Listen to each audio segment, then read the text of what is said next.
Hello friend, आप सभी का बहुत बहुत स्वागत है आपका अपना YouTube channel Bihari fundamental of science पर। तो आज के इस क्लास में मैं आप सभी को क्लास 12 फिजिक्स का, आप लोग बिहार बोर्ड से हैं, यूपी बोर्ड या किसी भी बोर्ड से हैं, तो यह सभी के लिए इम्पोर्टेंट है। चैप्टर 2 विद्युत विभव तथा धारिता, इसका पार्ट नंबर 1 वीडियो यूट्यूब पर डाल दिया गया और इसका पार्ट 2 होने वाला है। यह क्या है? पार्ट 2 वीडियो, इसको आप लोग जरूर देखिएगा। यह पार्ट 2 वीडियो है और इसको आप लोग जरूर देखिएगा और आप लोग को 3 से 4 पार्ट में चैप्टर कंप्लीट हो जाएगा। तो चलिए समझते हैं। तो पिछला वीडियो में कहाँ तक आप लोग को कंप्लीट करवा दिए थे? तो आप लोग को पिछला टॉपिक में हम विद्युत विभव विद्युत धार इसके बारे में कंप्लीट करवा दिए थे। आप नहीं देखे हैं तो आप लोग जरूर देखिएगा। तो आज हम समझेंगे चालक की धारिता। चालक की धारिता क्या है, इसको आज हम समझेंगे। चालक की धारिता, धारिता मतलब क्या होता है? धारिता मतलब आयतन होता है। तो उसी प्रकार चालक, चालक पहले समझते हैं। चालक किसे कहते हैं? पहले देखिए, पहले चालक की धारिता समझते हैं तो पहले जानते हैं चालक। तो चालक किसे कहते हैं? चालक, चालक किसे कहते हैं? जिससे आवेश का प्रवाह हो जाता है, जिससे आवेश का प्रवाह हो जाता है उसे चालक कहते हैं। और धारिता क्या कहते हैं? धारिता का मतलब आयतन, यानी चालक की आयतन। तो इसका परिभाषा किसे कहते हैं? चालक की धारिता। जिससे मान लीजिए को क्या है, ये गिलास है, मान लीजिए को ये क्या है, एक गिलास है, मान लीजिए एक गिलास है। इसमें कितना, इसमें 100 ml, इसमें 100 ml पानी अटने की क्षमता होगा। इसमें कितना, 100 ml पानी की क्षमता है। इसमें 100 ml पानी अटने की क्षमता है। इसमें कितना, 100 ml पानी हम अटने की क्षमता है। तो इसमें हम 100 ml ही पानी हटा सकते, इससे ज्यादा नहीं हटा सकते। जैसे मान लीजिए कि आप लोग ही है तो भोज खाने जाते होंगे, तो भोज खाने में किसी का 10 पूरी कोई खाता होगा, कोई 5, कोई 6। तो जिसका जितना क्षमता है उतना ही खाता है, और उससे ज्यादा खाता तो क्या होता है, मतलब बाहर निकल जाता है। उसी प्रकार गिलास है, अगर इसमें जितना पानी हटेगा उतना ही न देंगे, जितना हटेगा तो इतना ही देंगे। जैसे मान लीजिए वो क्या है, बाल्टा है, बाल्टी है। ये क्या है? वो बाल्टी है। क्या है? वही बाल्टी है। क्या है? कोई बाल्टी है, बाल्टी है। क्या है? बाल्टी है। इसमें कितना, मान लीजिए 10 लीटर पानी हटेगा। कितना? 10 लीटर पानी हटेगा। तो इसमें 10 लीटर पानी हम दे सकते हैं, इसमें 10 लीटर पानी भर सकते हैं। और इसे ज्यादा भरेंगे तो इसे ज्यादा भरेंगे तो क्या हो जाएगा, इसे ज्यादा भरेंगे तो इससे बाहर छिलकने लगेगा, मतलब गिरने लगेगा। उसी प्रकार चालक की धारिता को, उसी प्रकार चालक की धारिता होता है। किसी आवेश, चालक की धारिता को अब समझाते हैं आप लोग को। चालक की धारिता, किसी चालक को, कोई चालक है, मान लीजिए कि कोई चालक है, तो किसी चालक को ना आवेश ग्रहण करने की क्षमता को चालक की धारिता कहते हैं। जैसे पूरी खाने की कोई व्यक्ति के 10 को क्षमता है कि 10 को पूरी खा सकता है, उसी प्रकार होता है कि कोई चालक है ना, चालक में सोना चांदी कुछ भी हो सकता है। तो किसी चालक को आवेश को ग्रहण ग्रहण करने की क्षमता को चालक की धारिता कहते हैं। तो यहाँ तक आप लोग को समझ में आ गया। तो अब चालक की धारिता को परिभाषा दिखा देते हैं, इस एग्जाम्पल से आप लोग को समझ में आ गया होगा। तो आप लोग को चालक की धारिता की परिभाषा दिखाते हैं। आप लोग अच्छा से नोट करिएगा चालक की धारिता, चालक की धारिता को। किसी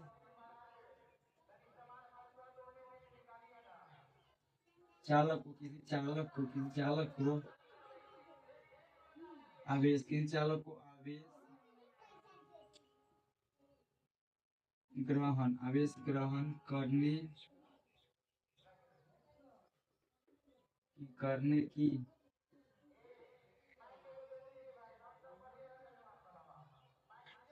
क्षमता को, किसी आवेश, किसी चालक को, किसी चालक को आवेश ग्रहण करने की क्षमता को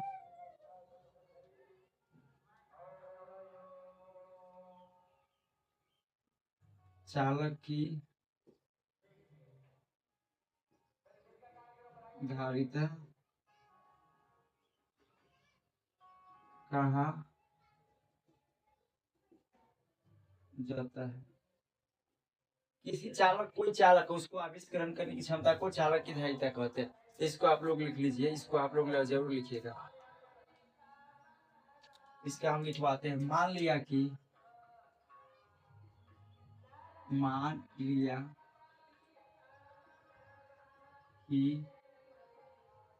किसी चालक को क्यों आवेश दिया जाता है। मान लिया कि किसी चालक, किसी चालक को, किसी किसी चालक, किसी चालक को क्यों आवेश दिया जाता है, क्यों आवेश दिया जाता है, दिया।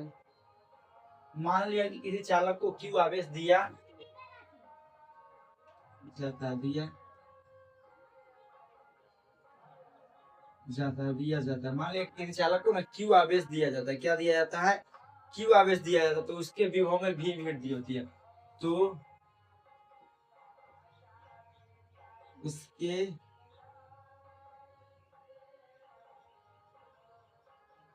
विभव में भी वृद्धि, विवृद्धि होती है, विवृद्धि होती है, विवृद्धि होती है। कोई चालक है, मान लिया कि किसी चालक को क्यू आवेश दिया जाता है, मान लिया कि कोई चालक है तो इसको क्या आवेश दिया, क्यू दिया गया, और उसके विभव में कितना भी वृद्धि हो गया, तो इसका क्यू समानुपाती भी हो जाएगा, और क्यू है यहाँ हटेगा, और यहाँ समानुपाती हटेगा तो क्या हो जाएगा, समानुपाती हटेगा तो सी आ जाएगा, क्यू बराबर सी भी। और ये गुणा में है तो भाग में आ जाएगा, तो गुणा में तो क्या हो जाएगा, भाग में, सी बराबर क्या हो जाएगा, क्यू और बटा में भी हो जाएगा, सी बराबर क्या होगा, क्यू और बटा में, सी बराबर क्यू और बटा में भी हो जाएगा। यहाँ पर लिखिए जहाँ जहाँ क्यू बराबर क्या है, क्यू बराबर क्या है, क्यू क्या है, कांस्टेंट है, यानी क्यू क्या है, कांस्टेंट, कांस्टेंट मतलब क्या होता है, नियतांक होता है, तो क्या सी क्या है, सी है जो कांस्टेंट, सी है चालक की धारिता, सी क्या है, चालक की धारिता है, सी क्या है, जहाँ सी है, जहाँ सी बराबर सी चालक की धारिता है, सी क्या है, चालक की धारिता, सी है जो क्या है, चालक की धारिता है। उसके बाद क्यू क्या है, तो क्यू बराबर क्या है, क्यू है जो आवेश है, क्यू क्या है, आवेश है, क्यू क्या है, आवेश है। और भी बराबर क्या है, तो भी बराबर विभव है, विभव है। ये तो आप लोग को समझ में आ गया चालक की धारिता। क्यू बराबर क्या है, क्यू बराबर क्या है, क्यू बराबर आवेश, और नीचे क्या है, आवेश और बटा विभव है, दिया गया कुल आवेश है, नीचे क्या है, विभव है, इसका सी बराबर क्यू बटा भी इसका फॉर्मूला हो जाएगा। यहाँ तक तो आप लोग को समझ में आ गया, यहाँ तक तो आप लोग को कोई दिक्कत नहीं होगा। अब इसका देखते हैं, इसका एक इम्पोर्टेंट पॉइंट हम आप लोग को लिखा रहे हैं, इसको आप लोग जरूर लिखिएगा। एक फैराड बराबर कितना होता है, एक फैराड, एक फैराड बराबर क्या होता है, 96,000, 96,500 कूलम। इसको आप लोग नोट जरूर करिएगा, ये इम्पोर्टेंट है। एक फैराड बराबर क्या होता है, एक फैराड बराबर 96,500 कूलम होता है, इसको आप लोग नोट जरूर कर लीजिएगा। उसके बाद आप लोग को बताते हैं, एक फैराड बराबर एक और फैराड बराबर होता है, एक फैराड बराबर क्या होता है, एक फैराड बराबर होता है 1 पॉइंट, और इसका होता है 9 × 10 के पावर 9 स्टेट कूलम। इसको लिख सकते हैं 9 × 10 के पावर 9 स्टेट कूलम होता है, स्टेट कूलम होता है, कूलम होता है, कूलम। एक फैराड बराबर क्या होता है, 9 × 10 के पावर 11 स्टेट कूलम। तो एक नंबर में आप लोग को पूछेगा। अब इसका हम आप लोग को मात्रक निकालना सिखाते हैं, आप लोग को इसका चालक की मात्रक और बीमा निकालने के लिए अभी हम आप लोग को बताते हैं। इसको आप लोग नोट जरूर कर लीजिए, तो इसको आप लोग नोट कर लीजिए, वो 1 मिनट आप लोग रुक जाइए।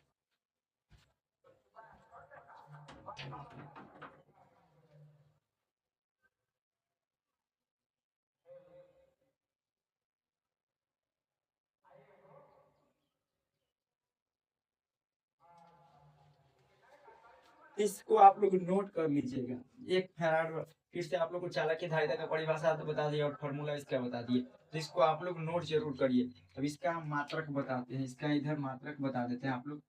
इसका मात्रक भी देखिए, मात्रक ओ बीमा मात्रक, पहले मात्रक बताते थे। इसका फॉर्मूला क्या है, सी बराबर क्यू, सी बराबर क्या है, क्यू और बटा में वी है, तो यहाँ पर क्या है, क्यू है, क्यू आवेश है, आवेश कैसे मात्रक क्या होता है, कूलम। और यहाँ क्या है, विभव, तो विभव कैसे मात्रक क्या होता है, वोल्ट। इसका मात्रक हो जाएगा कूलम वोल्ट इनवर्स। तो चालक की धारिता का मात्रक, चालक की धारिता का मतलब, चालक की धारिता का मतलब, चालक की धारिता का मात्रक, धारिता का मात्रक, चालक की धारिता का मात्रक क्या होगा, चालक की धारिता का मात्रक हो जाएगा कूलम बटा वोल्ट, कूलम बटा वोल्ट हो जाएगा चालक की धारिता का मात्रक। यहाँ तक आप लोग को समझ में आ गया, चालक की धारिता का मात्रक क्या हो जाएगा, कूलम बटा वोल्ट। अब इसका बीमा अब आप लोग को बताते हैं। तो आप लोग को यहाँ तक समझ में आ गया, चालक की धारिता क्या होता है, कूलम वोल्ट इनवर्स या या कूलम बटा वोल्ट होता है। तो ये आप लोग को चालक की धारिता समझ में आ गया। अब इसका बीमा आप लोग को बताते हैं, चालक की बीमा। अब इसका बीमा निकालना सीखते हैं। बीमा देखिए, इसका फॉर्मूला क्या होता है, सी बटा में सी बराबर क्यू बाई वी। तो क्यू का अब इसका क्या होता है, अब इसका होता है ए टी। अब इसका क्या होता है, ए टी होता है। और आप लोग वोल्ट वी बराबर वी का क्या होता है, वी बराबर क्या होता है, डब्ल्यू और बटा में क्यू होता है। तो इसका तो आप लोग को पता होगा, इसका आप लोग को पता है, नहीं तो अभी हम आप लोग को बता देते। इसका फॉर्मूला इसका क्या होता है, इसका होता है एम एल के पावर 2, एम एल के पावर 2 और टी के पावर 3 और ए के पावर 1 होता है। यही इसका होता है, इनवर्स में होता है। यहाँ टी के पावर 3 इनवर्स में होता है और ए के पावर इनवर्स में होता है। और दोनों को लिखिएगा तो आपको हो जाएगा एम एल की पावर क्या हो जाएगा 2 और टी की पावर क्या हो जाएगा माइनस में 4 और ए की पावर क्या हो जाएगा माइनस में 2 हो जाएगा। ये इसका बीमा हो गया, यही इसका बीमा हो गया। एम इनवर्स हो जाएगा, ये भी एम इनवर्स एल के पावर 2 और टी के पावर माइनस में टी के पावर यहाँ प्लस 2 हो जाएगा, टी के पावर क्या हो जाएगा 2 हो जाएगा और ए के पावर हो जाएगा माइनस में 2 इनवर्स। तो इसका चालक की बीमा और मात्रक हो गया। तो यहाँ तक तो आप लोग को समझ में आ गया, इसको आप लोग नोट कर लीजिए, सभी को मिटा देंगे। उसके बाद इम्पोर्टेंट पॉइंट है जिसको हम आगे आप लोग को बता दे रहे हैं, वो भी है जो एग्जाम में आप लोग को काफी ज्यादा हेल्प करेगा। और आपकी एग्जाम पूछेगा एक फेराड बराबर क्या पूछेगा, एक फेराड एक फेराड बराबर, तो एक फेराड बराबर तो आप लोग क्या लिखिएगा कूलम वोल्ट इनवर्स लिख दीजिएगा। एक नंबर 2 3 नंबर तो आप लोग को समझ में आ गया, चालक की धारिता समझ में आ गया। तो इसको मिटा देते हैं आप लोग के, इसको मिटा देते हैं। अब इसका इम्पोर्टेंट पॉइंट है जो इसको अभी आप लोग को हम लिखवाएंगे, तो इसको मिटा देते हैं। इसको यहाँ तक आप लोग को कोई दिक्कत नहीं होगा, जहाँ तक हमें उम्मीद है इसे तो आपको कुछ समझ में आ गया।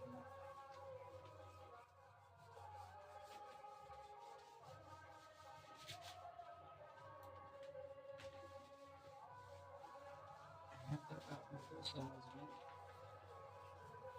आ गया, तक आप लोग को कोई दिक्कत नहीं होगा, समझ में आ गया। अब इसका इम्पोर्टेंट पॉइंट लिखा है, इम्पोर्टेंट पॉइंट एक नंबर में पूछेगा। इम्पोर्टेंट पॉइंट है जो इम्पोर्टेंट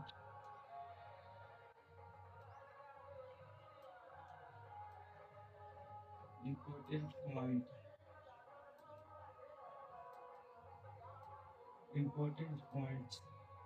इम्पोर्टेंट पॉइंट हम आप लोग के लिए लिखा रहे हैं, जो आप लोग के एक नंबर वाला में पूछेगा, एक नंबर वाला में। और देखिए एक माइक्रो फैराड, पहले तो आपकी एग्जाम पूछेगा एक माइक्रो फैराड बराबर क्या होता है, एक माइक्रो फैराड वाला पूछेगा। आपकी एग्जाम पूछेगा एक माइक्रो फैराड वाला क्या होता है, तो 10 के पावर माइनस में 6 फैराड होता है, 6। उसके बाद एक नैनो फैराड बराबर होता है, एक नैनो फैराड बराबर 10 के पावर माइनस में 9 फैराड। उसके बाद आप लोग को पूछता है एक पिको फैराड बराबर होता है, एक पिको फैराड बराबर होता है 10 के पावर माइनस में 12 फैराड होता है। इसको नोट कर लीजिएगा और ये एक नंबर में आप लोग को पूछेगा और आप लोग को एक नंबर यहाँ से कंप्लीट हो गया। तो इसको आप लोग नोट जरूर कर लीजिएगा, इसको नोट आप लोग कर लीजिए। अब अगला टॉपिक है चालक की धारिता को प्रभावित करने वाले कारक, तो इसको आप लोग नोट कर लीजिए, इसको नोट कर लीजिएगा। अब अगला टॉपिक है चालक की धारिता को प्रभावित करने वाले कारक। अगला टॉपिक है आप लोगों के लिए चालक की धारिता को प्रभावित करने वाला कारक, इसको मिटा देते हैं। चलिए अब आप लोग को समझाते हैं चालक की धारिता को प्रभावित करने वाला कारक। यह 2 नंबर में आपकी एग्जाम पूछता है, कितना में 2 नंबर में आपकी एग्जाम में आता है, चालक की धारिता को प्रभावित करने वाला कारक। तो इसको समझते हैं, चालक की धारिता को प्रभावित करने वाला कारक या 2 नंबर में पूछता है और 1 नंबर में भी कभी कभार 1 नंबर में ऑब्जेक्टिव में पूछ देता है इसका फॉर्मूला। तो चालक की धारिता को प्रभावित करने वाले कारक निम्नलिखित है। चालक की धारिता मतलब आयतन, चालक के आयतन को कौन कौन सा कारक ऐसे है जो प्रभावित कर देता है। तो चालक की धारिता को प्रभावित करने वाले कारक निम्नलिखित है। पहला, चालक के सतह के क्षेत्रफल पर, चालक रहता है ना चालक, तो चालक के सतह रहता है चार ओर के, उसके क्षेत्रफल पर निर्भर करता है। चालक के सतह के क्षेत्रफल पर, चालक के सतह के चारों ओर के क्षेत्रफल पर निर्भर करता है, यानी इसी समानुपाती ये होगा। उसके बाद होता है चालक के चारों ओर के माध्यम की प्रकृति पर, चालक के चारों ओर के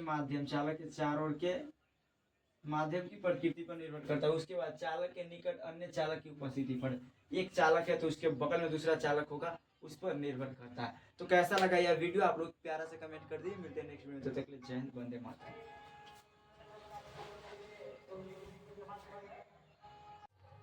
तो आप लोग को वहां तक समझ में आ गया था, तो आप लोग को चालक की धारिता बढ़िया तरीके से समझ में आ गया था। चालक की धारिता में आप लोग को कोई दिक्कत नहीं हुआ होगा। तो अब अगला टॉपिक, आप लोग को चालक की धारिता समझ में आ गया था। उसके बाद आप लोग को चालक की धारिता को प्रभावित करने वाला कारक भी बढ़िया तरीके से समझ में आ गया था। चालक की धारिता भी आप लोग को समझ में आ गया था। अब अगला टॉपिक है आवेशित चालक की स्थिति ऊर्जा का व्यंजक। आवेशित चालक किसे कहते हैं? मान लीजिए कोई आवेशित है, तो कोई आवेशित चालक की स्थिति ऊर्जा का व्यंजक, तो इसको हम पहले समझते हैं। कोई चालक है, मान लीजिए कोई क्या है, चालक है। तो किसी चालक को आवेशित करने में ना जितना हम लोग को कार्य करना पड़ेगा, किसी चालक को आवेशित करने में जितना हम लोग को कार्य करना पड़ेगा, उसे चालक की स्थिति ऊर्जा कहते हैं। उसे चालक की क्या स्थिति ऊर्जा कहते हैं, और यह कार्य चालक की स्थिति ऊर्जा के रूप में संचित होता है। तो इसका देखिए समझते हैं। आवेशित चालक की स्थिति ऊर्जा का व्यंजक, किसी चालक को आवेशित करने में, कोई चालक है, मान लीजिए क्या है, कोई चालक है, किसी चालक को आवेशित करने में जितना कार्य किया जाता है उसे चालक की स्थिति ऊर्जा कहते हैं। और यह कार्य चालक की स्थिति ऊर्जा के रूप में संचित होता है, और इसका फॉर्मूला होता है। तो आप लोग को चालक की स्थिति ऊर्जा एग्जाम के अंदर आएगा कि चालक की स्थिति ऊर्जा का व्यंजक लिखे, तो आप लोग को पहला लिख देना है किसी चालक को आवेशित करने में जितना कार्य किया जाता है उसे चालक की स्थिति ऊर्जा कहा जाता है, और यह कार्य चालक की स्थिति ऊर्जा के रूप में संचित रहती है। इतना लिख देना। और इसका फॉर्मूला आप लोग को पता है, U बराबर हाफ सी बी स्क्वायर होता है। U बराबर हाफ क्या होता है, सी बी स्क्वायर होता है। U बराबर हाफ सी बी स्क्वायर होता है। तो आप लोग को आवेशित चालक की स्थिति ऊर्जा समझ में आ गया। अब अगला टॉपिक है आपेक्षिक परावैधता किसे कहते हैं? आपेक्षिक परावैधता। आपेक्षिक परावैधता, तो आपेक्षिक परावैधता है जो 2 नंबर में आपके एग्जाम पूछता है और काफी ज्यादा इंपॉर्टेंट भी है, तो इसको आप लोग जरूर करिएगा। देखिए अपेक्षित परावैधता कोई किसी माध्यम की परावैधता तथा निर्वात की परावैधता के अनुपात को अपेक्षित परावैधता कहते हैं। इसका फॉर्मूला होता है, देखिए इसका फॉर्मूला होता है सिग्मा ई आर बराबर एप्सिलॉन बटा एप्सिलॉन नॉट। माध्यम की किसी, इसको याद आप लोगों को करने का सिंपल ट्रिक है कि किसी माध्यम की परावैधता तथा निर्वात की परावैधता के अनुपात को अपेक्षित परावैधता कहते हैं। तो इसका आप लोग लिखिएगा, किसी माध्यम की परावैधता तथा निर्वात की परावैधता के अनुपात को अपेक्षित परावैधता कहते हैं। किसी माध्यम की परावैधता तथा निर्वात की परावैधता के अनुपात को अपेक्षित परावैधता कहते हैं। इन दोनों आप लोग को समझ में आ गया। आवेशित चालक की स्थिति ऊर्जा का व्यंजक, तो आप लोग को यह U बराबर हाफ सी बी स्क्वायर या 1 नंबर में भी वाला पूछता है, ऑब्जेक्टिव में भी पूछता है आप लोगों को। और इसका ये भी फॉर्मूला है जो ऑब्जेक्टिव में आप लोगों को पूछता है। तो 1 नंबर में पूछता है फॉर्मूला को, ये भी फॉर्मूला है जो 1 नंबर पूछता है। और अपेक्षिक परावैधता है जो 2 नंबर में पूछता है। कितना? 2 नंबर में क्वेश्चन दे देगा अपेक्षिक परावैधता किसे कहते हैं, इसका लिखे। तो इसका मात्रक और बीमा नहीं होता है, इसका मात्रक और बीमा नहीं होता है। ये दोनों आप लोग को समझ में आ गया होगा। यहाँ तक आप लोग को कोई दिक्कत नहीं हुआ होगा। तो अगला टॉपिक को समझते हैं।